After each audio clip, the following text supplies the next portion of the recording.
మనమే దేశాన్ని నిర్మించము. మనము సంస్థలను నిర్మిస్తాము. బలమైన సంస్థలు నిర్మిస్తాము. ఆ సంస్థలే దేశాన్ని నిర్మిస్తాయి.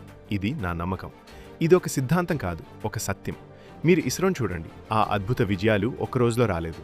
ఏ ఒక్క నాయకుడు వచ్చి చేయలేదు. దశాబ్దాల పాటు నిర్మించిన ఒక సంస్థ, దాని వర్క్ కల్చర్, దాని డిసిప్లిన్, దాని సైంటిఫిక్ ఇంటాగ్రిటీ, ఇవే నేటి ఫలితాలనిచ్చాయి. అందుకే నేను చెప్తున్నాను, మీరు డైరెక్ట్ గ్రోత్ చేయలేరు. మీరు ముందు ఇన్స్టిట్యూషన్స్ నిర్మించాలి.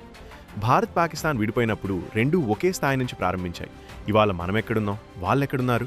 ముఖ్యమైన తేడా, మనం సంస్థలు నిర్మించాం. సింగపూర్ మన తర్వాత స్వాతంత్రం పొందింది. ఇవాళ అది మనకంటే ముందుంది. ఎందుకు? వారి ఇన్స్టిట్యూషన్స్ బలంగా పనిచేశాయి. ఇప్పుడు అసలు ప్రశ్న, మన దేశంలో ఇన్స్టిట్యూషన్స్కి ఆటానమీ ఉందా?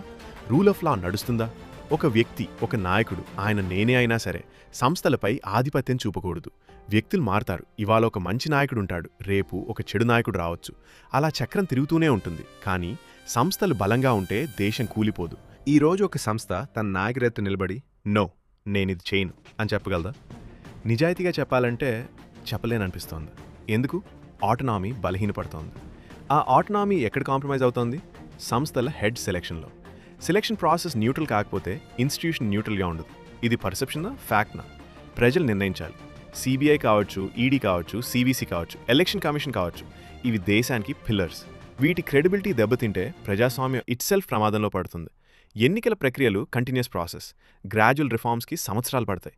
2 సంవత్సరాల పని 3 నెలల్లో పూర్తి చేస్తామనంటే అది రియలిస్టిక్ కాదు. దేశం ఒక వ్యక్తి మీద ఆధారపడకూడదు. దేశం ఒక వ్యవస్థ మీద నిలబడాలి.